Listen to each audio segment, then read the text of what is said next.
Bismillahirrahmanirrahim. Wal yakul wakilul wali idzi zauji zawwastuka binta fulan. Fayaqbalu wal yakul lil wali wal yakul al wali li wakili zauji. Mun kepangge iki.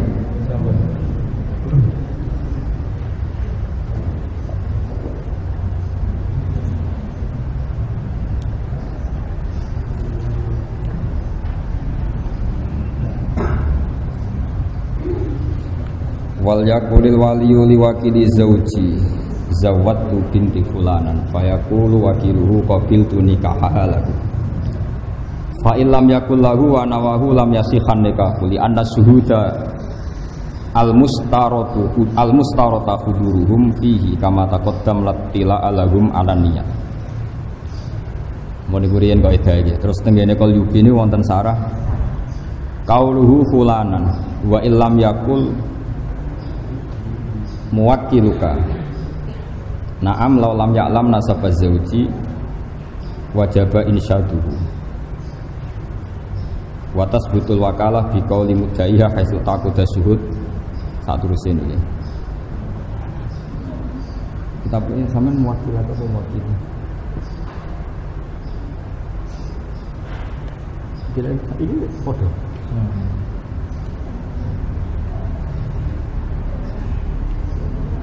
sorry itu bukan.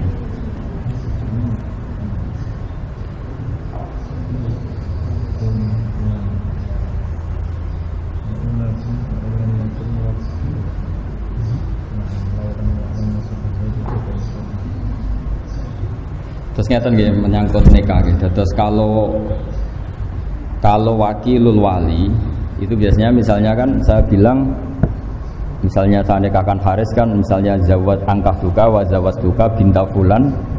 Kalau yang tidak mukhtalaf alaih kan alladzi qad wakalani nggih, alladzi qad wakalani atau mewakili gitu.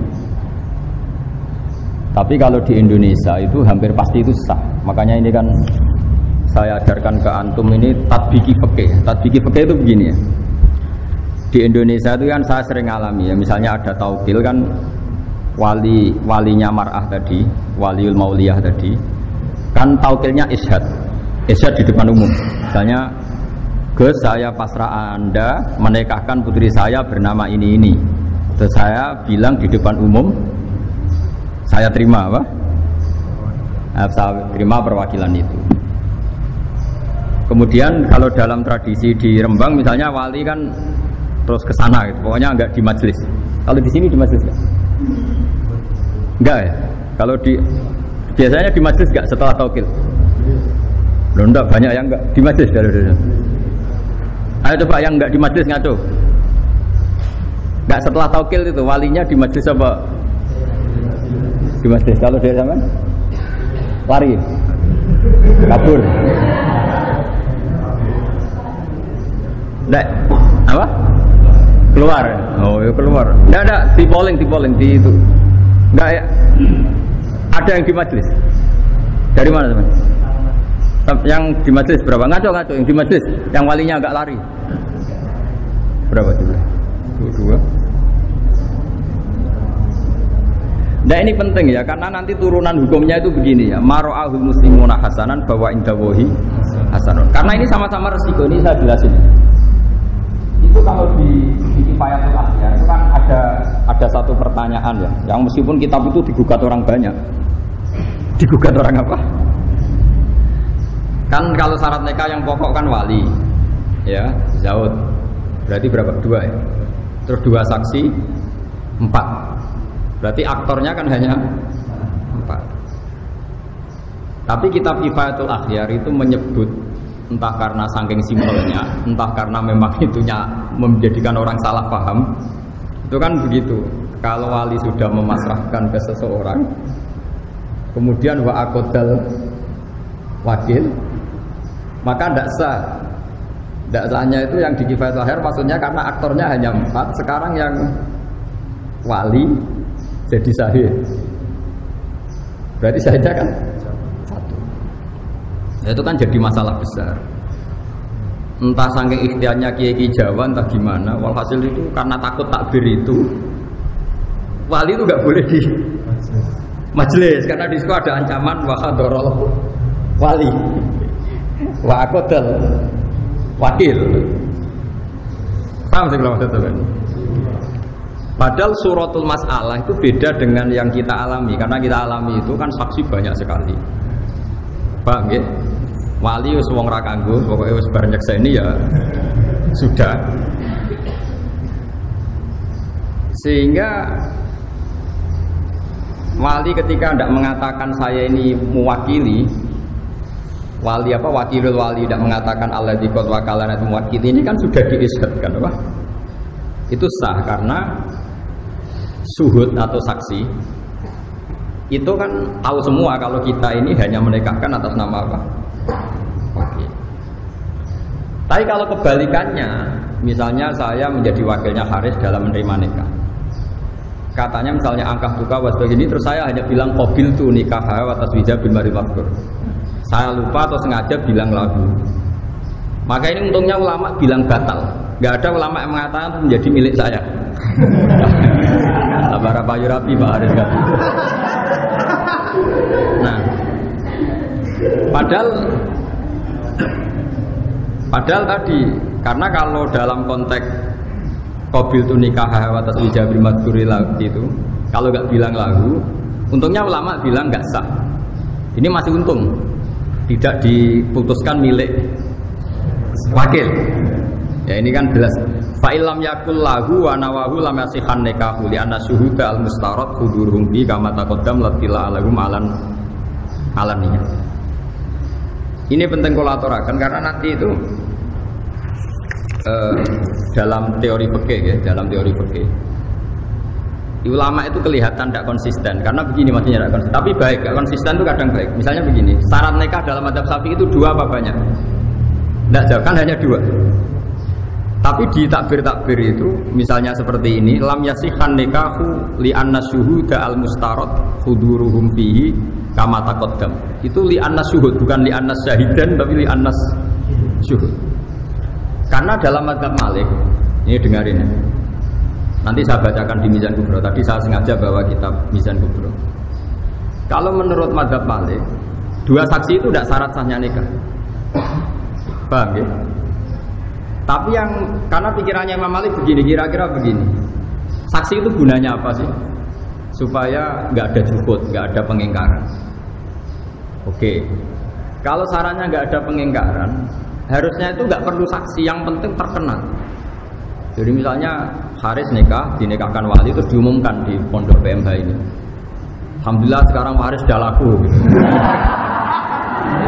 Nah, apalagi bikin surat edaran gitu. Berakhir sudah masa lajang gitu. Atau masa nggak laku sudah selesai gitu. Nah, ini penting karena filosofi fikih nanti dibalik-balik itu begitu. Ya ini misalnya ini peringatan bagi kita semua. Jadi kalau Imam Malik ini kelirunya orang-orang yang kawin sirri ya. Kadang-kadang pikirannya kalau misalnya dia wakilah sahid itu tidak syarat. Saya ulang lagi ya. Misalnya dalam kitab Kutubul Madzhab al-Arba'ah kadang itu kan dipotong. Terus di situ diterangkan wakilah sahid itu tidak syarat sah. Jangan kira kalau misalnya Madzhab Malik mengatakan sahid itu tidak syarat sah, kemudian ini nggak terganti oleh aturan yang lain. Paham ya maksudnya? Makanya kenapa kiai-kiai kita itu anti talfek, anti intikal madzhab. Sebetulnya bukan masalah intikalnya. Nggak ada jaminan kalau kata-kata ini diket atau ditaksir, diikhtisor, kemudian tidak ada syarat lain. Ini misalnya saya bacakan ya. Nah ini supaya kulino saja ya, bahwa di masalah-masalah nikah itu masalah sing yuftatu fil afdha malah yuftatu fi ghairiha. Eling-eling napa yuftatu fil afdha malah yuftatu napa fi ghairiha. Jadi yang terkait perempuan itu untuk sahnya itu lebih ihtiyat ketimbang urusan yang di lain masalah perempuan. Ini kalau baca gitu. Ini kitab Mizan Kubro yang relatif setiap intikal madzhab itu ada penjelasannya. Wa min dzalika qaulu a'immati salasa innahu la yasihun nikahu illa bi syahadatin. Ma'a qauli Malikin innahu yasihu min ghairi syahadah. Memang teksnya innahu yasihu min ghairi. Tapi kamu jangan mengira bayangannya terus hanya kamu dan wali kemudian sah. Sama seperti misalnya Abu Hanifah bilang nikah itu sah tanpa saksi, tanpa wali. Jangan kira tanpa wali itu tidak ada wali. Maksudnya Abu Hanifah itu gini, tetap dengan wali, tapi yang penting dia memberi izin, tapi tidak harus dia yang menikahkan. Gak apa-apa perumahannya menikahkan sama orang lain, pasrah orang lain. Sementing walinya memberi izin. Orang kok tanpa wali, tanpa pamit itu tidak. Paham ya? Nah ini kalau bocor. Jadi itu memang resiko orang-orang wong nyen kuwaco. Kalau bocor. Ma'a qauli Malikin innahu yasihu min ghairi syahadatin. Illa annahu yu'tabaru fihi al-isya'atu wa tarku taradi bil kitman. Hatta law aqada fi sirri atau law uqida fi sirri wastarata kitmanan nikahi fusikha indah. Jadi kata Imam Malik, nikah itu enggak usah saksi, tapi cukup isya'ah. Makanya nikah kayak di Indonesia itu mesti sahnya. Karena misalnya syaratnya 2 saksi itu adil, misalnya syaratnya 2 saksi itu adil. Ternyata 2 saksi itu tidak adil. Enggak masalah kalau di Indonesia, karena kan orang yang menyaksikan kan banyak. Jadi itu isya'ah apa? Apalagi sebelumnya sudah ada undangan nikah macam-macam. Bahwa Pak Haris sudah laku. Gitu. Seminggu sebelumnya kan tahu semua di WA karena dia kaul ya. Semua orang dikasih tahu kalau sudah laku. Itu enggak harus adil. Karena kata Imam Malik, kata beliau yu'ta baru fihil isya'ah apa? Isya'ah itu terkenal dari kata sya'ah, nama sya'ah itu maknanya apa? Terkenal kayak ayat innal ladzina yuhibbuna an tasyi'al fahisha menjadi terkenal, juga boleh. Nah terus sekarang andaikan 2 saksi itu fasik, kata Imam Malik boleh, kata Abu Hanifah boleh, kata Imam Syafi'i enggak, 2 saksi itu harus adil.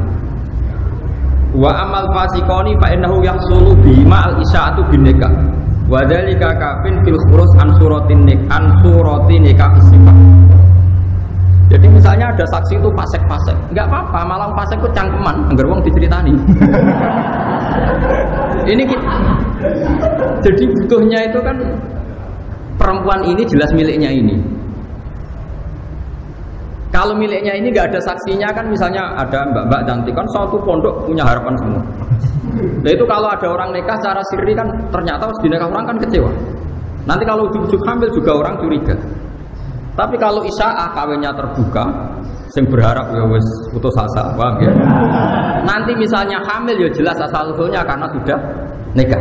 Makanya kata Imam Malik, saksi loro itu, saksi 2 itu filosofinya bukan saksinya, tapi isya'ahnya, no? Paham ya? Paham ya? Terus ini penting kulator. Jadi ini filosofi nikah. Ya, filosofi nikah misalnya menyangkut 2 saksi macam-macam. Itu kadang 2 saksi. Ketika misalnya Anda baca kitab apa Madzhabul Arba'ah, wakila misalnya atau waqala Malik yasihu nikah bila syahid atau bila syuhud. Ini jangan menjebak Anda lalu Anda berspekulasi nikah tanpa saksi. Karena sebenarnya Imam Malik mengatakan tanpa saksi itu ora perlu nunjuk saksi 2 terus yang tanda tangan 2 seperti dalam tradisi kita, enggak. Maksudnya enggak terus tanpa itu enggak, yang penting isya'ah apa? Tadi misalnya di majlis ini Haris saya nikahkan, nggak apa-apa misalnya nggak ada saksi, ya apa-apa kan mus ini ya saksi gitu. Jadi cara Imam Malik saksi itu bisa diganti apa? Isya'ah. Makanya kenapa kiai-kiai itu mati-matian melarang santri sinau fiqhul madzhabil arba. Karena mesti rawi pengarangnya ini main potong saja, main apa? Ketika Imam Abu Hanifah mengatakan bila waliin, itu maksudnya bila wali yang mengijabkan, bukan berarti tidak mensyaratkan izinnya wajib. Paham? Jadi ini masalah-masalah yang apa, anak-anak Ma'had Ali itu harus tahu. Jadi itu ya, jadi apa, masalah-masalah seperti ini kita harus tahqiq ya. Terus sekarang ini yang khas-khasnya orang alim ya. Kamu juga harus tahu. Misalnya ada suratul masalah. Ini dengerin ya. Wali menikahi mauliyahnya. Wali harus menikahi yang dinikahkan. Mungkin kalau fikih anak-anak yang masih ngaji fikih belum panjang kan kayak muhal. Karena berarti wali itu kan bayangannya orang kan bapak. Masa bapak menikahi putrinya, kan tidak mungkin. Tapi sampean kan ismahat ali, ada saja wali yang nanti itu menjadi suaminya yang diwaleni, yaitu tadi misalnya bapaknya mati kan ditimbah. Rata-rata mbah harus mati tanda. Mati kan? Itu kalau bapak mati, mbah mati kan diganti akun sakik. Masih haram lagi kan? Tapi nanti kalau akun sakik ini mati diganti apa? Ibnul Ah. Berarti Ibnul Ah sama yang diwaleni kan misanan. Paham ya? Berarti mungkin saja ada suratul masalah di mana wali ini calon zawj. Paham ya? Kau coba yang wali bapak tok. Oke, nah bapak kan jelas gak mungkin nikah sama putrinya. Mbak, tidak mungkin. Sekarang coba bapak kalau mati diganti siapa? Mbak. Tapi nggak boleh kamu bahasakan mbak, kriminal, harus dibahasakan abul ab apa? Karena kalau kamu bahasakan mbak, bisa mbak dari ibu. Ini tidak wali, harus sedel ya. Bapak dan jat harus ditekoi ini jat maknanya abul ab. Karena kalau kamu bilang mbak tok nanti resikonya nang mbak kok ibu bono-bono, karena kalau mau Jawa mbah itu bisa. Makanya sekarang saya tanya, kalau bapak mati, mbah mati, walinya siapa? Akun sakit. Kalau akun sakit gak ada, Ibnul Ah. Sekarang Ibnul Ah sama yang dinikahkan misanan kan? Misanan itu sah nikah enggak? Salah. Padahal kalau nanti wali-wali akrab itu mati semua atau hilang, walinya kan misanannya itu. Jebule ingin sendiri. Paham? Ini Mahatali, jadi gue keren-kerenan Mahatali tau bakas itu. Tapi kadang dia ini raro. Mikir boleh bujur doang di rambut tolaah nih. Nah itu pun ya, makanya itu pun didiskusikan oleh para ulama. Atau sebaliknya seorang perempuan yang nggak punya wali, walinya qadhi atau hakim. Ternyata yang ingin nikah hakim itu juga. Ini saya bacakan misalnya. Wa min dzalika qaulu Abi Hanifah wa Malik. Inna waliyal mar'ati binasabin aw wala'in aw hukmin. Karena bisa jadi wali itu kan kadang unsur genetik, nasab atau wala. Kalau sekarang nggak ada ya, karena nggak ada budak. Atau unsur dia punya wilayah, punya syaukah, yaitu kalau yang terkenal disebut qadhi atau siapa? Sultan ya. Kalau di sini mungkin naib ya. Lahu ayuzawija nafsahu minha alal itlaq. Dia karena posisinya misanan kan tetap hukum dasarnya boleh nikah. Problemnya kalau dia nikah kan ya dia juga yang menikahkan karena dia wali. Wah, senam peking. Dan kita Mahatali ini gaya-gayaan kan. Jadi Imam Mahatali mau ijazah terus goblok malah sini-sini wong. Ya. Ma'a qauli Ahmad innahu la yuzawwiju nafsahu minha illa bi tariqi tawqilihi ghairu. Wa dzalika li alla yakuna mujiban qabilan. Solusinya apa? Cara Imam Ahmad solusinya eba-ebane wali tadi taukid. Pantes-pantese kok ana sing nekakno dekne qabil. Si wali tadi, misanan tadi kalau menikahkan kan dia wali. Tapi dia juga yang bilang qabil itu. Kan kayak wong gendeng misalnya ning majelis. Kamu perempuan, saya nikahkan kamu dengan saya. Karena memang dia statusnya double, ya wali, ya zaud ya dia ya. Ya tadi dalam suratul masalah, sing wali itu orang yang boleh menikahi. Ya. Kalau bapak kan bilang nggak boleh menikahi putrinya, mbak nggak mungkin, paman nggak mungkin. Tapi kan ada kemungkinan setelah ini tak semua kan misalnya. Ya sesuai urutan yang di Kitabul Asobat. Pokoknya walhasilnya ada suratul masalah, sing wali itu sah nikah dengan yang diwaleni, Pak. Solusinya gimana? Dia itu pastinya harus mengakatkan. Tapi dia juga qabil penerima nikah. Solusinya kata Imam Ahmad, pantas-pantas saja. Jadi yang bilang gini, misalnya saya bilang, kok aku akad no. Dan yang punya otoritas tauqil memang saya, karena saya ini wali. Tapi nanti saya calon qabil, calon penerima. Makanya ini solusinya kata Imam Ahmad, innahu la yuzawwiju nafsahu minha illa bi tariqi tawqilihi ghairuhu fi dzalik li alla yakuna mujiban qabilan. Tapi kata Imam Syafi'i, wa ma'a qauli Syafi'i innahu la yajuzu lahul qabul bi nafsi. Wala yuwakilu ghairahu bal yuzawijul hakim walau khalifatan raibah. Dari Imam Syafi'i, ya dekne dadi qabil lah ya lucu, wong wali kok dadi bojo. Pokoke pantes-pantes iku diliakno kabeh. Diliakno kabeh kok dadine wali yo dipasrahno. Engko dekne qabulune kae yo di pasrahno. Dadi ibu penonton terus untuk bojo ngono.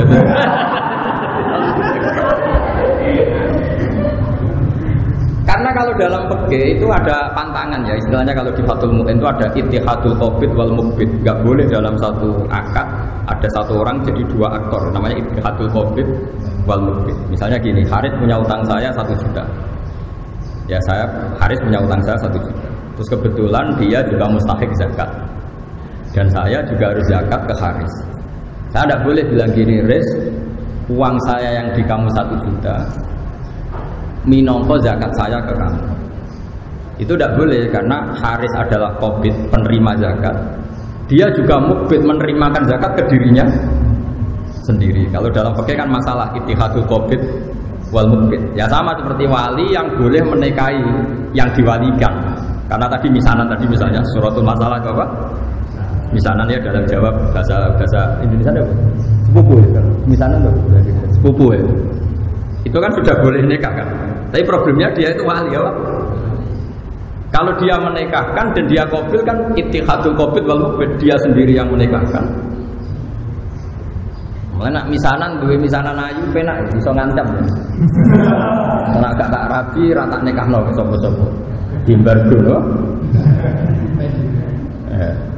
Tapi di fikih itu gampang.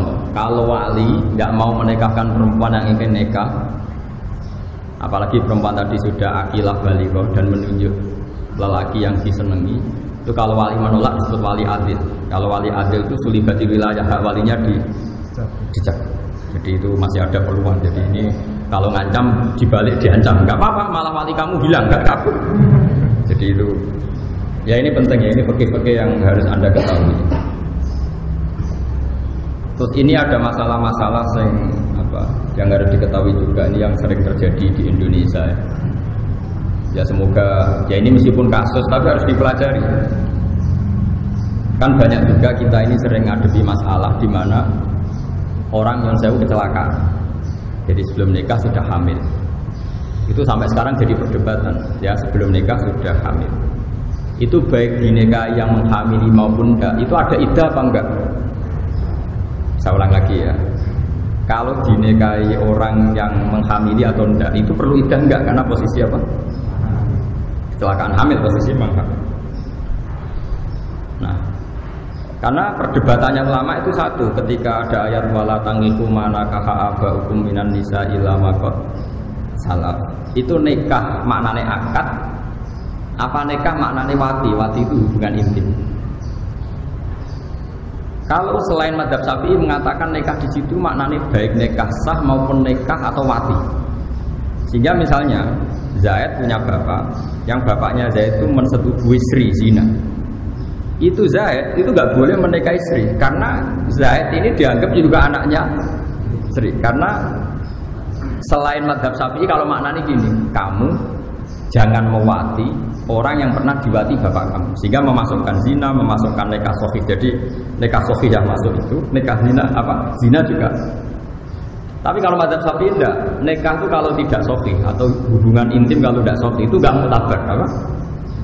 Enggak mutabar. Sehingga ini agak dianggap hamil, sehingga ya enggak ada iddah. Makanya ada kiai-kiai Jawa. Makanya nanti tak polling semua. Di daerah kamu kalau ada orang kadung hamil, rata-rata dinikahkan nunggu lahir apa enggak? Enggak, polek. Di daerah kamu mungkin pernah dengar. Enggak usah nunggu kelahiran. Kok pengalaman deh, sifora kan? Enggak, di polling aja ini dijawab karena agama ini butuh konsensus. Saya sudah bilang tadi, mara'ahul muslimuna hasanan bahwa indawahi hasan. Saya sendiri munfarid atau ahadi. Saya enggak boleh berstatement hukum sendiri, harus nunggu konsensus. Saya ini termasuk orang bisa baca kitab, tapi kalau saya ada kejadian, pasti saya tanya zaman bapak kayak apa, Mbah Mun kayak apa, dulu zaman Mbah Zubair kayak apa. Karena kita butuh konsensus, paham ya? Karena ini masalah ijtihadiyah, itu yang mengesahkan adalah konsensusnya ulama, disebut apa? Ijma. Tidak sama saya tanya, kalau ada orang hamil sebelum nikah, Lalu kalau mau nikah, baik sama yang menghamili maupun enggak, nunggu melahirkan enggak? Ya enggak yang penting. Enggak ngaco. Enggak kan? Alasannya apa coba? Loh kok enggak itu kan alasan kultural, enggak alasan fikihnya kenapa? Karena tadi kalau dalam mazhab Syafi'i yang dikatakan hamil menjadi hukum iddah yang hamil yang karena akad sahih. Nasab juga sama, yang dikatakan nasab saya lewat nakah sahih. Sehingga dalam mazhab Syafi'i misalnya ada seorang hubungan intim zina terus punya anak putri. Setelah itu 3 bulan dia nikahi. Anaknya nanti bapaknya nggak bisa jadi wali karena anaknya putri tadi tidak bisa intisab ke bapaknya karena produk ilegal. Makanya kita sebagai kiai itu sering bilang gini, misalnya ada orang nyun sewu hamil 3 bulan. Terus yang menghamili mau nikah, mau menikahi. Oke, kita nikahkan tadi. Karena takut kalau gak dinikahkan nanti zina lagi macam-macam. Itu pasti kita bilang begini sama bapaknya. Nanti kalau anak kamu perempuan kamu tidak walinya. Karena ini kadung 3 bulan. Artinya karuan anak ini tidak faktor produk nikah sahih. Sehingga intisabnya anak tadi kalau putri gak bisa ke bapak. Paham ya? Ini kamu harus ngomong gitu. Ini kulil haqqa walau kana murran, kamu jangan diem. Nanti kalau kamu diem, anaknya nanti dinikahkan bapaknya. Sebenarnya dia bapak betul karena memang mani yang jadi dia anaknya. Tapi tidak bapak cara syar'an karena produk dan nikah sahih. Kalau sampai kamu tidak ngomong, kemudian nanti anak tadi besar dinikahkan bapaknya tadi itu nggak sah karena bapaknya kakeknya tidak walinya, tidak wali karena tidak nikah apa. Sahih. Ini masalah-masalah yang sering terjadi, makanya saya membantu Anda tak tunjukkan takbirnya atau nasnya ulama dulu nanti dimusyawarahkan sama Pak Haris. Tapi jangan hanya musyawarah. Carikan kasus masalah ini yang sudah terjadi di masyarakat. Biasanya kiai setempat Anda kayak apa? Karena ini penting. Saya bahkan berpendapat bagus-bagusnya hukum itu kalau kiai sing ra ngalim yang nglakoni. Itu berarti jadi konsensus. Jadi apa? Konsensus. Ini penting saya aturkan. Begini misalnya, saya itu berkali-kali berdoa sama Allah. Kehebatan orang Indonesia itu sing ra roh hukumnya ketok alim. Gara-gara dia dikonsensuskan. Hukum itu kalau saja misalnya ada orang fasik gak sholat, dia gak sholat, gak zakat, gak puasa. Tapi menjadi gerakan massal di Indonesia, namanya ngawinkan putri itu harus ngundang kiai. Sehingga orang nggak sholat, nggak zakat, nggak puasa. Kalau putri nikah yang ngundang kiai. Ini jadi konsensus. Sehingga orang fasik sing gedeng kiai lama, pendak ngawekno anak itu ngundang. Akhirnya nikah ini bisa berjalan secara syar'an. Karena kiainya datang terus tanya, ini ada hubungan kerabat enggak, mahram enggak, rodok enggak. Kalau sudah memenuhi syarat, dinikahkan secara sah. Meskipun orang ini benci kiai, tapi dia dipaksa oleh satu komunitas nikah undang kiai ku elek koyo rasa. Ini pentingnya konsensus. Padahal si walinya tadi gak ngerti pentingnya kiai, bahkan benci kiai seumur-umurnya. Nah menurut saya dalam konteks seperti ini kiainya wajib datang, karena dengan dia datang berarti nikah yang terjadi adalah syar'i. Begitu juga saat tadi ngaji di Bojonegoro di Jepara sama Gus Jobur tadi. Hukum itu contoh gampang tuh orang mati. Saya contohkan, saya ngaji di mana-mana tak contohkan. Orang minum atau minum oplosan terus mati. Bapaknya ya fasik, peminum, anaknya fasik, peminum, mati minum oplosan. Jadi konsensus, pokoknya kudu ngundang kiai. Sehingga si mayit yang oplosan pun kita sholati, kita kafani, kita mandikan ala Islam. Karena harus jadi konsensus, wong fasik lah itu butuh perlakuan seperti itu butuh, paham ya maksudnya? Ini penting harus kita pertahankan. Jangan sampai nanti orang fasik punya model sendiri dalam menyelesaikan jenazahnya. Karena orang soleh tidak mau datang, terus orang fasik punya tandingan kaifiyah merumat jenazah. Saya kalau mati ya terus ini arah, terus pinggirnya ada wong ceki. Makanya menurut saya orang fasik pun kalau mati kamu harus tahlilan. Terus gerem-gerem lah tadi. Bagaimanapun ini menetapkan tradisi. Kalau sampai kita tidak mau tahlilan hanya karena dia mati bunuh diri atau mati apa tadi itu oplosan, Nanti kalau nggak ada tahlilan, mereka bikin tandingan tradisi, yaitu Kiai Rasul Nahlili ya wes anggo cekik, anggo remi. Nanti kamu yang salahkan Allah karena tradisi yang sudah benar, yang orang fasik pun melakukan, kamu tidak mau hanya karena risi mayatnya itu fasik. Makanya saya lagi-lagi butuh konsensus. Kita ini sebisa mungkin hukum yang dikehendaki Allah dan Rasul jadi konsensus. Hatta alal fasik, sampai orang fasik pun terpaksa dengan tanda kutip terpaksa melakukan hukum. Itu juga yang dikehendaki Allah, ikhtiar tau'an au karha. Kalau ada hukum Allah itu harus terjadi tau'an au karha, baik kamu suka ataupun enggak suka. Orang fasik itu enggak suka kiai. Tapi di Indonesia itu alhamdulillah kalau nikah maupun mati itu butuh. Ketemu kadang kiai ini kalau khawarit mutung malah. Masa urip-uripe gedeng kiai ana adzan nyetel dangdut kon nyolati sorry. Ini rodok geblek ya seperti itu, tidak boleh. Kita nyolati itu bukan demi mayitnya, demi kelangsungan tradisi Islam merumat jenazah. Paham ya? Karena kalau kita tidak nyolati, kemudian mereka punya tradisi sendiri, kita malah repot. Paham sih kalau maksudnya?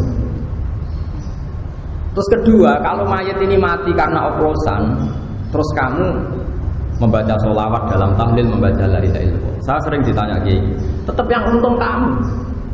Kan hadisnya man sholla alaiya wahidatan shollallahu alaihi asr. Siapa yang baca sholawat saya satu diberi sholawat Allah 10. Sekarang yang dapat pahala itu yang baca sholawat apa mayitnya? Yang baca kan. Masa kamu ngamal soleh rugi? Mangko la ilaha illallah dari dakhulal jannah. Yang baca la ilaha kamu apa mayit? Kamu kan ngapain kamu rugi? Masa ibadah ngerasa rugi? Semuanya itu fasik kelas dan urusan ini pengen. Bener kok itu tadi. Wa mayamut walam jantuk min dzambihi fa amruhu mufawadun bi rabbihi. Semati untuk urusan pangeran. Sementing kita menjaga tradisi. Jangan sampai orang fasik ini punya tradisi baru hanya karena kita tidak mau melangsungkan tradisi yang sudah jadi konsensus. Itu tadi misalnya orang fasik, orang mati oplosan pun kan kalau mati ngundang kiai. Orang fasik pun yang gedeng kiai kalau nikahkan putrinya kan ngundang. Itu saya mohon sekali kalau nggak ada unsur kamu harus datang. Atau perwakilan, yang penting tradisi ini kita apa? Jaga. Bukan karena faseknya tadi, tapi karena ilahi kalimat ilah tadi, aturan-aturan Allah yang kita jaga. Karena sekali dalam kebiah jenazah ngomong alim nggak mau datang, mereka kan orang-orang fasik, pasti punya tradisi tandingan. Paham ya? Pasti pondem sambil ngeringkut, cemplungno. Nah mati, wes. Repot. Makanya saya tadi selalu tanya ke jenengan, masyarakat kamu di mana saja adat yang sudah baik harus kamu pertahankan. Tadi maro'ahul muslimuna hasanan bahwa itu bohi apa?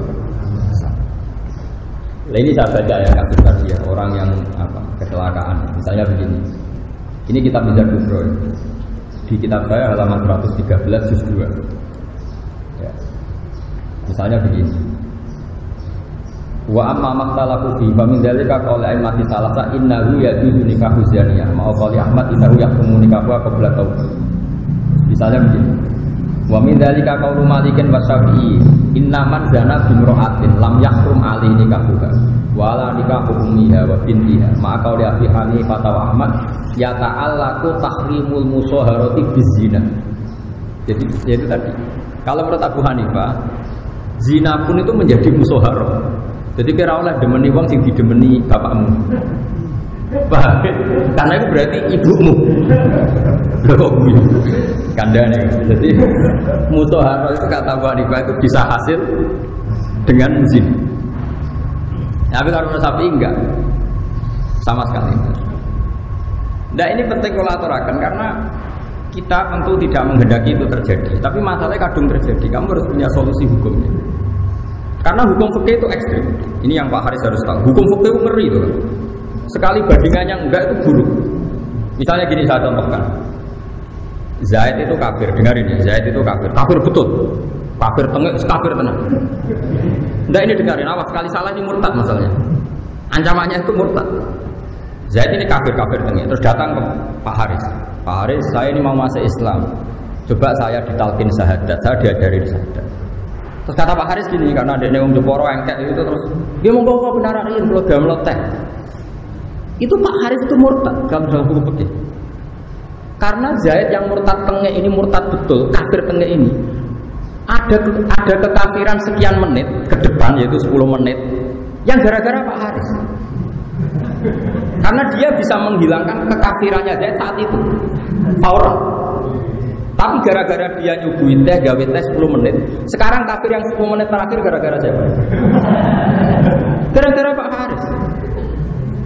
Jika dalam fikih termasuk murtad adalah kaqauli rajulin pada seorang guru lakini al-Islam sumakola ikhtasil. Contohnya di Bajuri hanya gitu.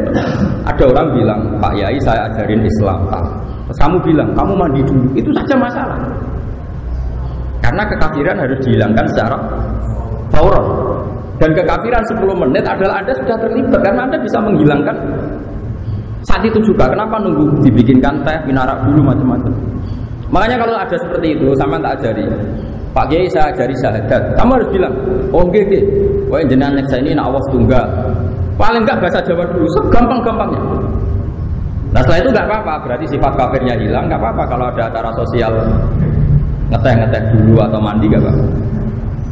Di Jogja itu ada beberapa kali orang sowan saya.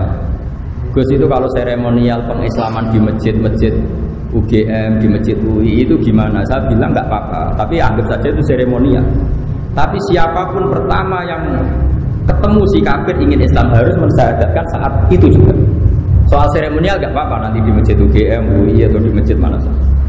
Tapi kalau seremonial itu awal di Islam kan itu tidak boleh, karena berarti membiarkan sekian hari. Misalnya mau ada orang mau Islam, mungkin mau menisan ke masjid seminggu malam gitu, pas Jumatan. Wah itu menurut fikih yang ekstrim, itu malah kiainya tadi yang jadi murtad. Karena dia ridho dengan berjalannya murtad sekian hari. Nah contoh gampangnya gini, ini fikih ekstrim ya, makanya fikih itu juga punya cara ekstrimnya. Begini misalnya dibalik, Senin mau Islam, terus sama Haris dijanjini nanti aja nak Jumat karena saksinya banyak. Terus Selasa mati juga, terus dia masuk neraka. Gusti, kun rokok ke kafir. Dari Senin kalau kafir, Senin badai sampai Pak Haris kan ngenteni Jumat. Oh, ada itu kan masalah.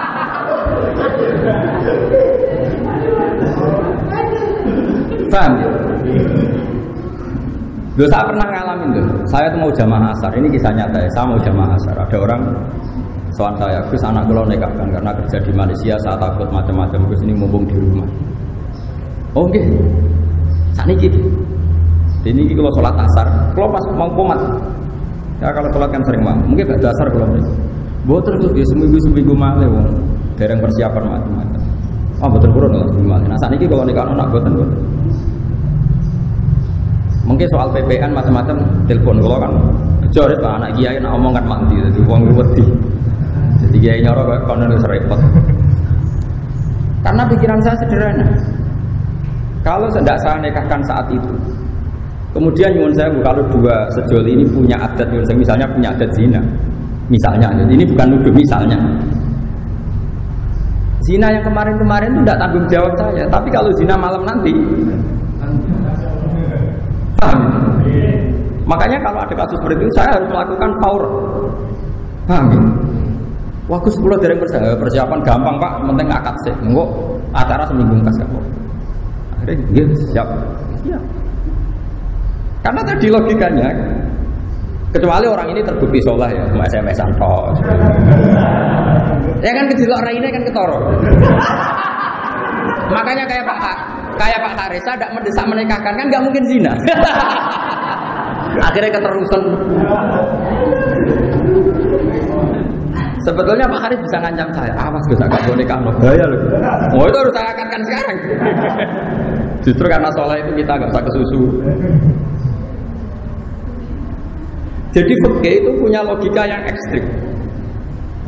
Nah ini yang anak-anak matali harus tahu, paham ya? Kok jangan nuruti hukum kultural, gak pantas langsung nikah keluarga orang teko. Mosok wong kafir be Islam ra disugoi tes. Tidak bisa seperti itu. Pakai akal. Nak pas Habib Usubita terus wonge mati, statusnya mati kafir apa mukmin? Kafir. Itu sebabnya ada mukmin karena siapa? Saya kalau ngaji di Jogja, itu banyak dosen-dosen tertawa-tawa gara-gara tak contohkan gini. Dalam proses ekstrim atau emergensi itu tidak ada status ideal, gak ada. Yang ada itu harus dilakukan. Itu ibarat gini ya, saya seorang dosen atau kiai, pas katoan cekak, nggak pakai baju. Terus ada orang jatuh di tengah jalan, yang di situ lalu lalang mobil banyak. Kan nggak boleh atas nama emergency nulung sik tak kambinan sik mulai. Sekatokan cekalah paribasannya harus kamu langsung nolong karena kalau nggak langsung nolong nanti kalau di lindes mobil salah kamu punya kesempatan nyingkirno, ndak kamu nyingkirno. Mau dari rapan saurung kambinan. Pemenang pas tak dusik ben seger. Balik wis penyet kabeh. Ditindesi mobil. Nah kira-kira analoginya seperti itu. Padahal kafir itu lebih ekstrim ketimbang sekedar nyawa. Sehingga kalau ada orang mau masuk Islam, kamu harus nuruti fauron. Begitu juga nikah, menikahkan orang yang potensi zina atau nyuwun sewu bermasa lalu tidak baik juga harus fauron. Paham ya? Ini hukum. Sama nggak boleh protes pakai rasa. Nanti kalau dibuktikan pengiran repot itu tadi. Ada orang mau masuk Islam Senin. Karena umumnya ada seremonial di masjid, kamu dulu hari Jumat. Ternyata Selasa mati. Coba. Dia matinya kafir apa mukmin? Kafir karena belum natoko bisa ada. Yang salah siapa? Kiai. Makanya di Bajuri jelas. Ketika Imam Bajuri mencontohkan termasuk kesunatan adalah mandinya orang kafir ketika masuk Islam. Terus Imam Bajuri itu lucu, itu kelihatan ulama sekali. Itu min masnunatil husli itu orang kafir masuk Islam kesunatan mandi. Dia itu cerita yang di kitab takrib. Tapi Imam Bajuri gak mau tahu, malah protes dia. Gak penting bab adus. Terus dia di sarahnya cerita. Nah nganti ana wong ngongkon adus ora langsung nalkin syahadat. Itu malah dosa besar. Malah dia mengatakan si orang tadi dihukumi murtad karena membiarkan kekafiran berlangsung. Yang harus dilakukan sekarang gak berubah kasus yaitu talqin syahadat. Karena urusan adus, teh barang nyuguh itu urusan ideal. Itu pada ada orang kecelakaan di jalan yang di situ banyak kendaraan, terus hanya karena kamu nggak pakai baju, terus kamu merasa nggak nyaman, pulang dulu pakai baju. Terus kembali sudah ke pelindes. Kamu termasuk pembunuh enggak? Termasuk penyebab kematian sama. Mau Islam Senin kamu biarkan nunggu Jumat seremonial, Selasa mati. Kafirnya tanggung jawab siapa? Makanya kenapa saya ngajar fikih di sini? Fikih itu ada beberapa hukum yang ekstrim, dan itu kita harus tahu. Makanya kita latih fikih-fikih yang ekstrim. Karena logika yang terbangun memang harus seperti itu, tidak ada pilihannya. Saya aku ada berdiri di sini dan itu perbandingan dengan sisi. Ya jadi saya mohon.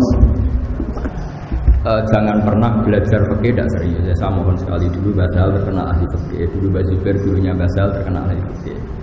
Sampean juga harus ahli fikih. Jadi ada kepastian hukum. Misalnya tadi dua saksi itu filosofinya apa? Ternyata isya'ah. Kamu jangan hanya karena baca Adzabul Arba'ah, wakilah qala Malik misalnya nggak harus dengan dua saksi. Ternyata Imam Malik nggak mengharuskan dua saksi maknanya karena bisa diganti isya'ah. Padahal kalau isya'ah malah melebihi dua saksi. Paham ya? Makanya kenapa kiai-kiai melarang intikal madzhab. Sebenarnya bukan masalah intikalnya kan. Pasti ada beberapa masail atau beberapa syarat yang enggak ditulis. Karena perawi madzhabul arba'ah itu hanya mencomot-comot. Nah, padahal yang enggak ditulis itu menjadi syarat pokok. Paham ya? Makanya saya mohon ojo kulino seperti ini. Kalau teruskan lagi. Tapi saya mohon ini dimusyawarahkan lagi sama Pak Haris sama teman-teman. Karena tadi saya butuh konsensus. Saya butuh konsensus. Nah terus kemudian ada orang yang hamil begitu ya, terus kemudian harus dinikahkan. Itu kata wa ma'a qauli Abi Yusuf in kanat hamilan haruman nikah hatta tadua wa in kanat hailan lam yaqdum walam ta'tadda. Nah, ini khilafnya ulama. Tapi kata kitab Mizan Kubro ini wa wajul awali ifta'un Nabi sallallahu alaihi wasallam bi khilli dzalik wa qala qad kharaja min sifatin ila nikah bab al-istisalat al-muslimat baru usul wajib al-istisalat al-muslimat. Ya, ini terus ketika ada kejadian seperti itu dilaporkan Nabi jawabnya qad kharaja min sifatin ila nikah. Jadi ada orang biasa nakal itu ya kumpul kebo misalnya. Terus ada masalah gitu. Sama sahabat tak siapa dinikahkan sama sahabat tadi. Nabi komentari atau ngendikane qad kharaja min sifahin ila nikah. Taruh saja misalnya ada orang biasa kumpul kebo malam Senin kumpul kebo malam Selasa kumpul kebo. Terus Selasa pagi kamu nikahkan, berarti malamnya kumpulnya kan sudah kumpul nikah. Makanya pernikahan ini atau menikahkan itu adalah berarti qad kharaja min sifatin ila nikahin. Berarti dia sudah keluar dari tradisi zina. Sifat itu tradisi apa? Zina ila nikah. Karena meninggalkan zina itu tradisi yang luhur sekali. Coba zaman kalau baca di bab janji, Rasulullah itu dipuji apa? Babanya Rasulullah itu tarakus sifat apalam yusibum aruhu min adamin wa ila abi wa umi. Tradisi pokok suku Quraisy adalah meninggalkan berzina. Abu Jalal meletene kepala bola, gak seneng zina. Makanya suku Quraisy meskipun gendol lah itu tetap mau. Bojone akeh tapi mau jenis zina. Saya punya bukti sejarah begini, ketika Rasulullah mulai dakwah ila tauhid, saya ulang lagi, dakwah ila. Biasanya kalau muda anak-anak itu kan butuh karir. Wong canom kok aneh-aneh itu mesti butuh macam-macam. Apa kata Abu Jahal dan Abu Lahab CS-nya? Muhammad, kamu aneh-aneh itu ingin apa tuh? Kalau ingin harta, kita urunan, sehingga dari sekian urunan kamu jadi orang paling kaya. Kalau kamu aneh-aneh ingin jadi pemimpin, sudah sekarang kamu tak untuk pemimpin. Tapi kalau kamu aneh-aneh ini karena ingin perempuan tertentu, kita datangi keluarganya, lalu kita nikahkan kamu dengan perempuan. Itu bukti bahwa suku Quraisy tidak punya tradisi zina. Sampai zaman belum Islamnya oleh bilang sama Nabi, kalau kamu senang perempuan, kita datangi keluarganya, lalu kamu saya nikahkan. Orang kok, gue nak senang itu, tak terlalu doli, tidak ada seperti itu. Lu ini nyata sama dia ditarik-tarik. Ya enggak, kalau sampean lihat tarik kan, kalau kami ingin perempuan, kita kawinkan, zawwajnakaha, bukan dikawinkan. Makanya sifat keluarga Nabi itu apa? Tarakus sifaha falam yusibhum aruhu min adamim wa ila abi wa ummi. Jadi nikah itu luar biasa, sampai kemuliaan keluarga itu ukurannya tidak sifat. Artinya kalau ada kesempatan nikah, kenapa dibiarkan? Harus dinikahkan.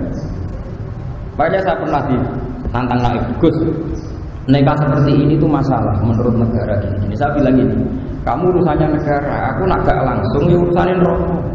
Urusanin dipecat, aku urusanin rokok. Aku urusanku, aku sembrono. Kecuali aku belum nanggung neraka. Itu siap. Akhirnya dari dalam kau itu tekok. Iya noneka, aku nak ratu nang tekok rokok. Siap. Kowe ancaman dipecat iki neraka ya. Jadi itu hukum wis ketemu. Termasuk hukum. Ini ya, ini di kitab Bajuri, di kitab punya Pak Haris di halaman 154. Juz berapa ini? Juz 1. Ini kata ya, qauluhu wa huzulul kafir idza aslama. Ya, wa huzulul kafir idza aslama. Jadi kalau orang kafir mau Islam sebaiknya memang mandi. Ini masih katanya Fathul Qorib. Kitab Fathul Qorib itu kitab matan, tentu belum detail ya. Belum apa? Detail. Ya saya ulang lagi ya, kata kitab Fathul Qorib termasuk mandi sunat adalah kalau orang kafir mau Islam dia kesunatan mandi. Dohirnya ya kan dia mandi dulu baru. Tapi itu dikritik, langsung dikritik oleh syarah. Sebenarnya ada dikritik ya, memang harusnya itu salah, memang itu masalah. Kalau hanya begitu redaksinya itu masalah. Meskipun Fathul Qorib tentu niatnya ada begitu, mungkin niatnya ada seperti itu. Ya kalau ngarang kitab matan itu kan resikonya kan takbir sedikit, tapi orang nggak boleh salah paham kan resiko. Haris seneng bapak kalimatnya sedikit, cara Haris cukup, tapi ternyata tidak memahamkan. Akhirnya kan nggak mayu ragu. Itu resiko matan, resiko kitab nopo. Kalau wajah ini jelas sih. Tapi tentu pendapat tadi itu ekstrim, yang saya baca. Wa huzlul kafir idza aslama wa law qala wa huzlu man aslama lakana aula li annal husla yadkhulu waqtuhu bil Islam. Sekarang mulai kesunatan mandi itu setelah Islam atau sebelum Islam? Setelah Islam, makanya Sarah kecewa sama matan. Harusnya jangan begitu. Kowe kan Mahat Ali dari sawangane iso nyarai kan. Ojo kok maca matane wis keliru waduh. Pokoke aja kei ijazah iso. Pokoke bermaca keliru ora usah kei S1. Nanti saya yang komen. Tapi kalau kiai kan biasanya gampangan apa-apa. Nah, kalau waca. Ini kata Imam Bajuri, wali annahu la sabila ila ta'khiril islami ba'dal husli. Saya ulang lagi. Wali annahu la sabila ila takhiril islami ba'dahu ba'dal muslim. Bal sarrahu bi takfiri man qala li kafirin ja'ahu li muslima idhab fattasil summa aslam. Ini Imam Badrul. Saya juga gak senang sama ekstremitas seperti ini, gak senang. Tapi kalau di logika masuk akalnya tadi. Kalau kamu mentakhir konatus dibeli gede kepleset mati, urung moco. Jaga. Coba kafirnya yang tanggung jawab siapa tuh? Ya ini. Gawat, mulane aja bodoh, gawat bodoh. Makanya pokoknya Pak Yai kalau warai Islam, oh nggih sampai ngatek-ngatekan wis. Pokoknya pengiran juga, nggih oke. Terus pokoknya ngono-ngono lah, wis gak ideal lah. Oh nggih nanti mari zakat. Kalau kawin nek ning Indonesia zakat kan pada kawin nanti Islam lu sik iki. Moco zakat kan kangelan besar. Muni lailo kan keseniatan mawon Pak. Pengiran sitok nggih, jenenge apa nggih? Muhammad Rasulullah nggih wis Islam wis kok Islam. Liane dilatih ikutnya terus. Loh ini jelas ekstrim.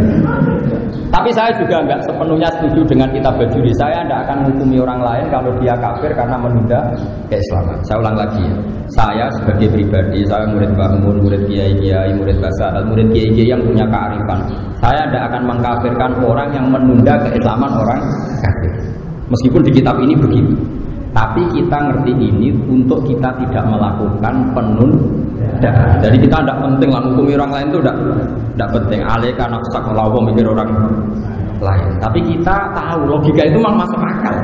Terutama kalau ada kejadian di luar rencana kita tadi. Mbok kono terus jebule kepleset mati. Kowe ana wong kecelakaan pinggir ratan, kowe kelambenan sik kelindes truk.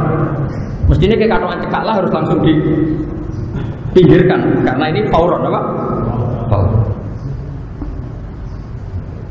Harus foto gue harus menjadi saksi. Wali anahu la sabila ini harus saksinya dua kalau kita. Wali anahu la sabila. Salah. Sabila ila takhiril Islam. Coba terus. Kalau begini, nak salah itu. Ini nak salah langsung tak pecat jadi guru. Apa Mahatali? Wali anahu la sabila ila takhiril Islam ba'dahu tasarrufu bi takfiri man qala li kafirin Islam yuslimu abucok aslama yuslimu idham tasdiqu aslim lido baqai ala kufri bil kalahdo. Ya artinya li baqaihi alal kufri bil kalahdo, artinya ada masa yang dia kafir itu karena salahnya si kiai tadi. Artinya kalau bilang Pak Kiai saya ini ajari Islam, terus saya bilang kamu mandi dulu, berarti mulai mandi dan berikutnya masih kafir itu salahnya siapa? Salahnya Kiai. Itu kalau normal tak apa-apa kan, berarti lagi dia urip kena dosa tetap kok dia nak mati kan? Makanya saya bilang, oke itu bisa ekstrem. Problemnya itu kalau berarti mata alal kufrinya kiai tadi terlibat. Ya saya ulang lagi ya. Balsor rohu.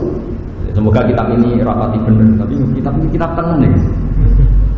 Balsor rohu bitakfiri mangkola li kafirin jauh muslimah. Kitab fatasir. Kamu sana mandi dulu. Suma aslim nanti baru Islam. Kenapa kok kiainya tadi dihukumi salah besar ini? Itu bibakoi ala kufri tilkal lahum. Saya bayangkan analogi itu orang kecelakaan itu paling gampang. Kamu hanya pakai katok cekak, ada orang kecelakaan di jalan. Tentu Anda sebagai orang rumah mungkin mau pakai baju dulu. Tapi ini urusan kecelakaan. Pas salin kelambi, kelindes tronton. Padahal andaikan sampean langsung mungkin selamat. Bayangkan itu kafiran ya. Kalau bolak-balik dengan pasar, saya kan kerja di Jogja. Saya pernah punya teman di penerbitan itu. Dia non muslim, kita ke sana. Apa? Tapi Rasulullah aku di pekerjaan non muslim di pekerjaan. Kenapa? Bosmu itu kacau. Tapi ya, tentunya nasi menggoni kan ngomong sholat dulu. Jadi aku kan kafir, rapor dulu. Sholat dijubule gue tukang jogo.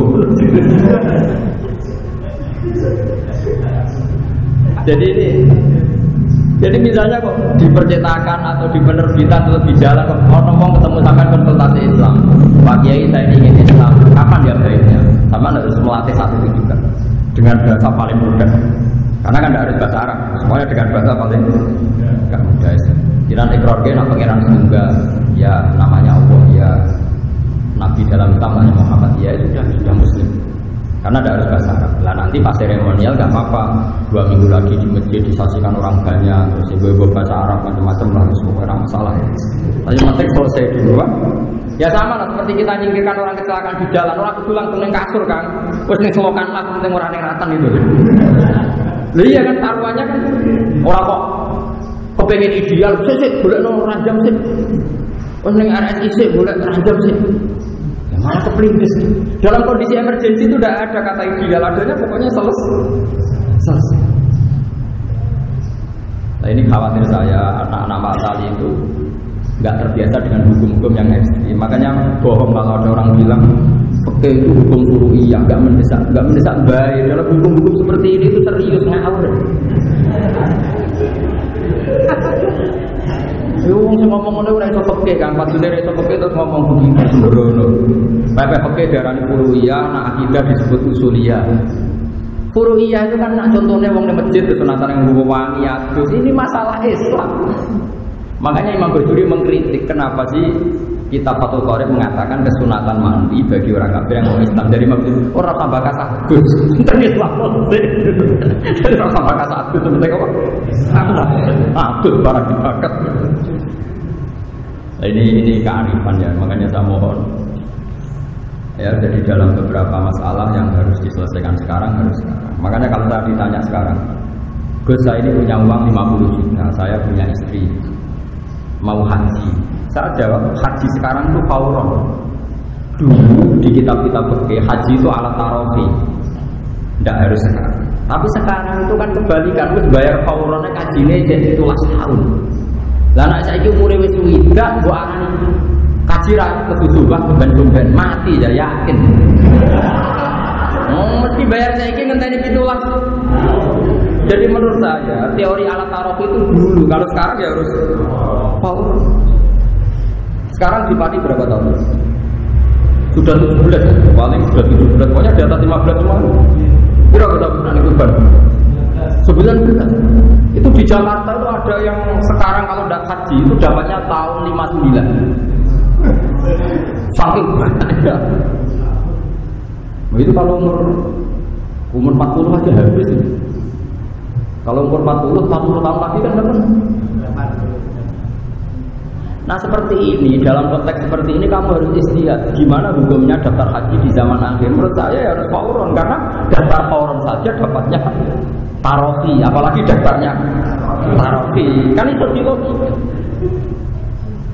Meskipun itu tentu tidak fatwa resmi ya, karena fatwa resmi tetap haji itu wajibnya ala tarofi. Tapi kita akan punya akal.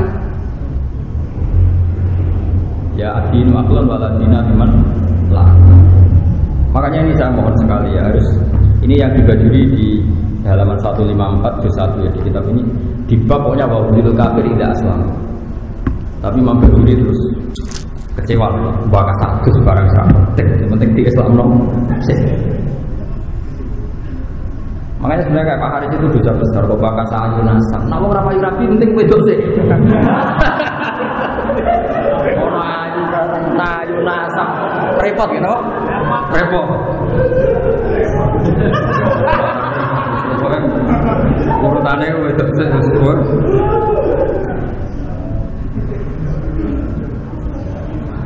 Jadi ini jelas ya, saya pun tidak pernah yakin ya dengan fatwa saya. Coba lah nanti dikonsensuskan apa? Dikonsensuskan. Jadi gue kalau di Mizan Kubro itu milik saya halaman 113 juz 2. Jadi jelas ya, ketika ada orang yang biasa nakal nikah, ternyata Nabi itu ikut senang. Beliau ngendikan qad kharaja min sifahin ila nikahin. Jadi misalnya nyuruh saya ada pasangan kumpul kebo, malam Senin masih kumpul kebo, malam Selasa kumpul kebo, terus Selasa pagi minta Anda nikahkan, kamu harus mau. Dengan demikian malamnya dia berstatus nikah. Paham ya?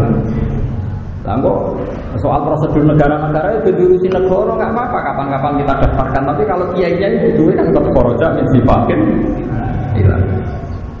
Tapi saya kalau di daerah saya biasanya ya PPN terus dipanggil. Panggil BPN nanti didaftarkan. Ini penting saya aturkan ya. Jadi sampai bayangkan fikih itu hisiah. Hisiah itu bisa dilihat dengan mata. Caranya tadi analogikan dengan tadi yang saya contohkan kecelakaan tadi. Kalau kita menolong orang kecelakaan di tengah jalan, buat kita sedang pakai celana pendek pun langsung kita tolong, buat kita tidak pakai baju pun langsung kita, meskipun kita lempar di selokan, yang penting nggak di jalan raya. Semuanya nggak harus ideal.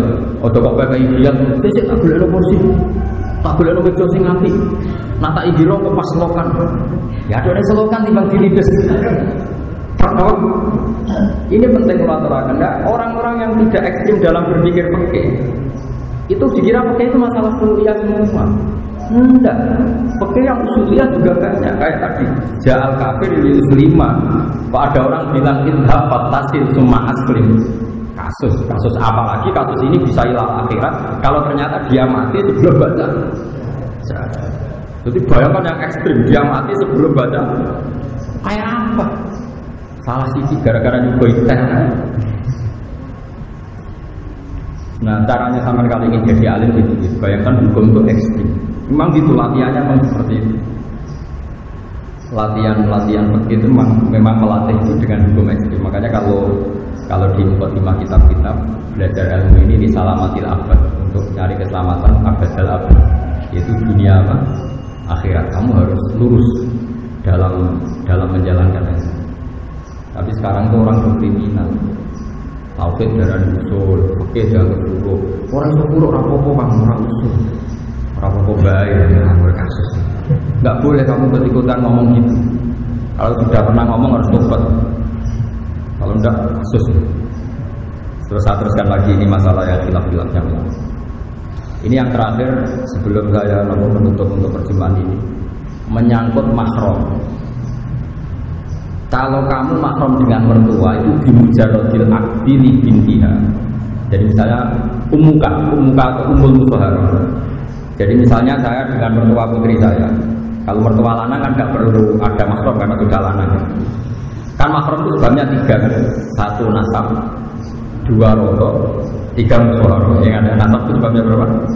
3, 1 nasab, rodo. Terus yang karena nasab itu 7. Paham ya? 7 diringkas Ki Jawa 5. Makanya Ki Jawa lebih pinter.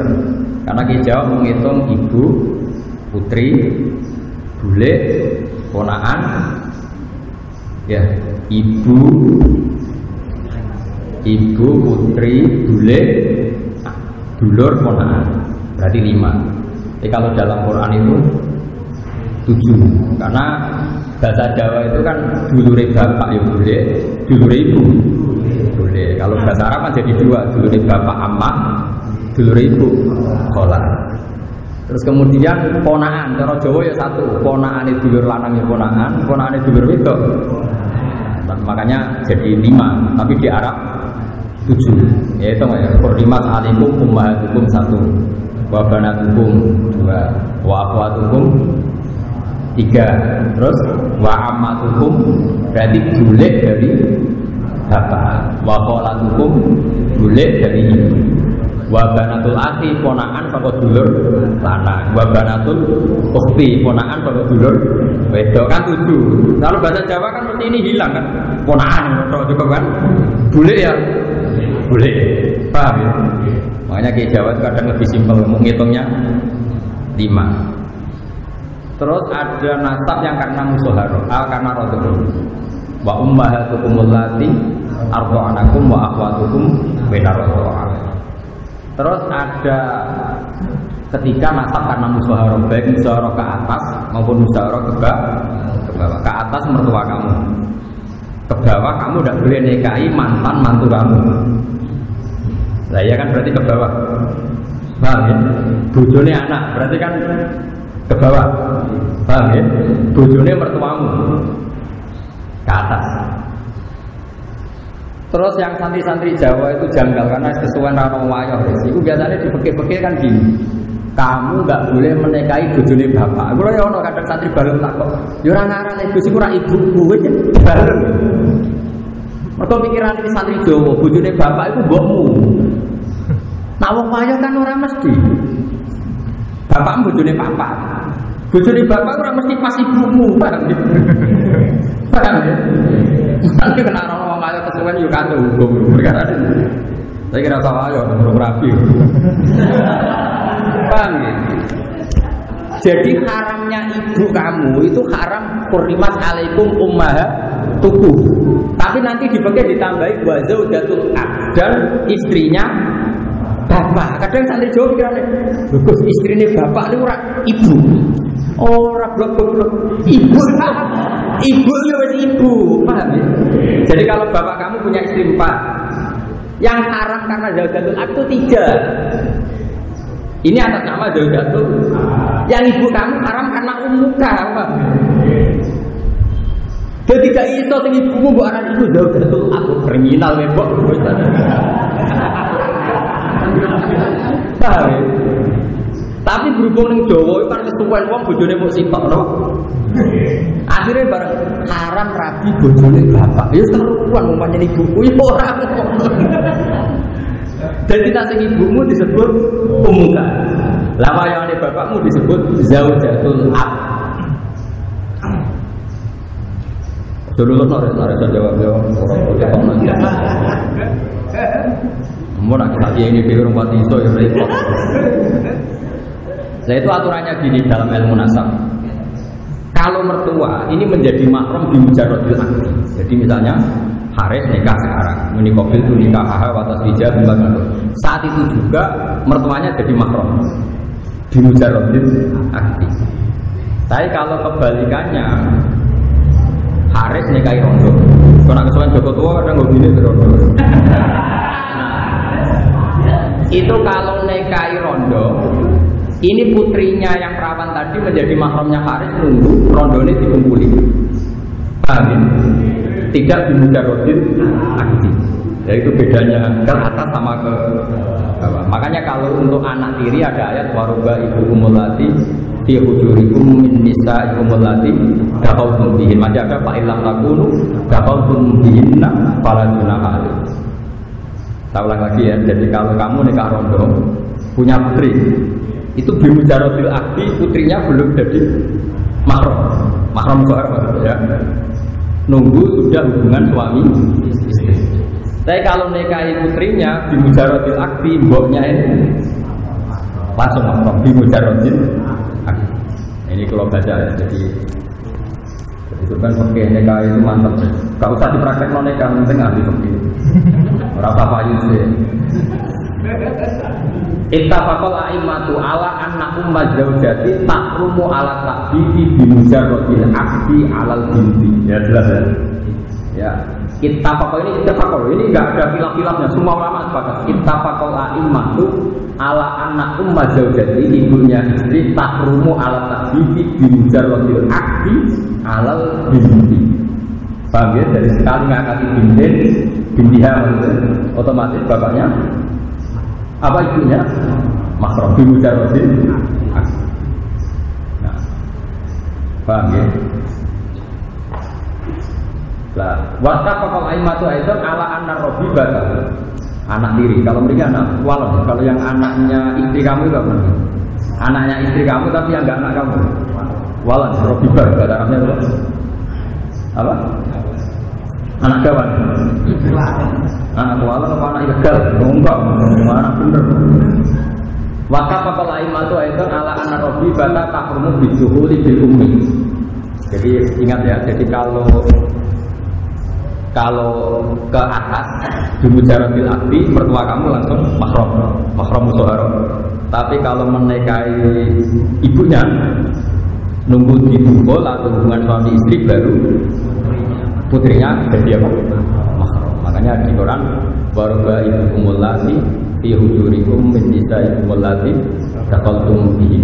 Fa illam takunu daqaltum bihinna fala junaha alaikum. Terus anaknya istrinya anak kita. Wahala itu abna ikumul ladzina min aswab.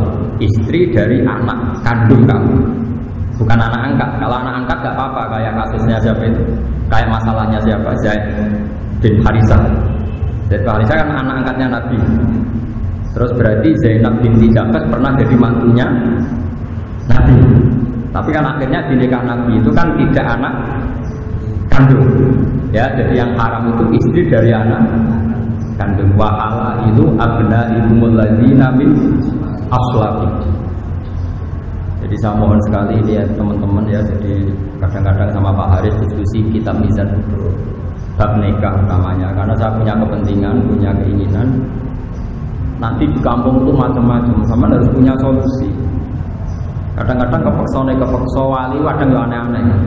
Terus di Malaysia ini takbirnya marhalaten apa izin, wong sekarang bisa dihubungi lewat telepon. Terus kalau izin nanti tahu ke lewat telepon cukup enggak? Kalau terpaksa cukup, kesaksian dalam telepon caranya gimana? Tapi dengan membaca materi tetap nanti ketemu gambaran, meskipun dulu nggak ada takbir tentang telepon, paham ya? Tapi kamu kalau baca terus dan diangen-angen, nanti tetap ketemu jawabannya. Karena ilmu itu gampang. Kalau jeling dewe bangun nang ijazah itu, Bakarim ngene hak cara Bakarim, ilmu itu koyo ya kayak rontok-rontok kayak maling kayak wong nakal. Bercekel sesuk ngaku. Bakarim dulu itu ngutus bangun. Gus kowe iku mulang. Kalau dereng saged ngaji kan mulang. Gampang Gus, kita bukan cekal-cekal ngaku dhewe. Kita mesti bayar. Dicekeli terus. Ayo ngaku ke macane piye. Itu guyonannya bakar. Ala Gus kitabku gampang, kok cekal-cekal sesuai ngaku. Aku macane faslon, aku macane yakrumu cekal-cekal. Lotot-lotote sesuai kan wedi. Mesti ngaku terus kowe maca terus bener kok wis. Ngaku. Begini misalnya contoh gitu. Saya ini termasuk pengagum kitab Bukhari ya, kitab Bukhari. Saya beri contoh betapa mudahnya istidlal. Mudah sekali istidlal kalau bagi yang sering. Sekarang itu kalau nikah itu pakai lafaz nggak? Nggak, jawab saja. Pakai kan? Segot itu lafaz nggak? Sekarang tolak itu pakai lafaz nggak? Pakai kan? Segot, ya. Sekarang orang yang nggak bisa ngomong, akhros. Orang nggak bisa ngomong tuh kalau nikah gimana? Nggak bisa ngomong. Atau kalau mau mentalak gimana? Nggak bisa. Tentu Rasulullah zaman Sugeng ya tidak sempat menghentikan detail-detail nikahnya orang akhros kayak apa. Kalau sehot ijab kabulnya diganti apa? Misalnya sama bilang diganti tulisannya kalau bisa nulis ya udah. Tapi Imam Bukhari itu unik. Sama nanti lihat di kitab Tolak. Imam Bukhari itu ngendikan begini. Ini apa loh? Babu sihati tolakil akhros. Bab tentang sahnya menceraikannya orang yang akhros. Artinya orang akhros sebagai suami menceraikan istrinya. Terus beliau bilang hadasana terus lucunya ketika gini. Qala Rasulullah sallallahu alaihi wasallam, ana wa kafirul yatim kahataini fil jannah. Wa asyara ilal musabbihah wasabab wa asyara ilal musabbihah wasabab wal wusta. Wes itu. Asyahru tis'un wa isruna wa aqda yadaiha kadza wa hakadza wa hakadza. Wa hakadza. Terus gitu. Sholat Aisyah itu data yaumin. Terus ditanya sama orang, Pak Asar nahwas sama. Intinya Imam Bukhari itu cerita. Dulu Rasulullah ketika memberi penjelasan, ana wa kafirul yatim kahada ini bejana saya dan para penanggul orang yatim seperti ini nanti di surga. Berarti saking apa? Cegahnya. Paham ya? Terus Nabi pernah ngendikan kemungkinan bulan Komariah itu hakada, wahakada. Berarti ada kemungkinan berapa? 29 hari. Intinya begini, wong Nabi yang bisa ngendikan saja kadang berganti pakai isyarat. Karena isyarat juga mufhimah, juga memberi paham. Berarti kalau isyaratul akhras memberi paham, maka isyarat itu sah untuk tolak maupun untuk nikah. Imam Bukhari oleh itu paham ya? Nah ya itu kan tawangannya kan tidak ada kaitannya dengan tolakul akhras itu. Ya sama ngendikan hada wa hakadza wa hakadza kan tidak ada kaitannya dengan angka 29. Tapi toh orang menjadi Pak. Taruh saja misalnya Pak Haris di sini, Pak Haris tahun baru bagi wangsul. Pak Haris nggak mungkin bilang tidak, tapi mencurang. Wong mesti sepakat mana itu jangan kan? Berarti isyarat cukup apa enggak? Pak Haris Bapak pamit itu bilang gini, cukup kan? Bahwa itu menolak. Kalau sekarang orang tidak bisa ngomong, yang mengganti kalimat adalah isyarat. Paham tidak maksudnya? Artinya Anda jangan berharap semua masail fikih itu ada takbir yang sori, yang eksplisit. Bila yang miliki akan bisik orang telepon, orang WA-an. Ya tentu takbir WA nggak ada. Tapi kalau nanti Anda menguasai materinya, pasti nanti kamu bisa. Asal menguasai betul. Kayak tadi Imam Bukhari mengatakan babu sihati tolakil akhrof. Terus yang diceritakan anak wa kafirul yatim kahati ini bejan. Terus asyharu bagada wagada wagada. Wa akoda napa tis'an wa isrin. Artinya Imam Bukhari ingin bilang, wong Nabi sing iso ngendikan saja kadang iktifak ngalap cukup di isyarah yang dengan isyarat yang memang. Nah sekarang akhras apalagi tidak bisa ngomong, penggantinya sifat adalah isyarah. Pergi cekap ya Pak.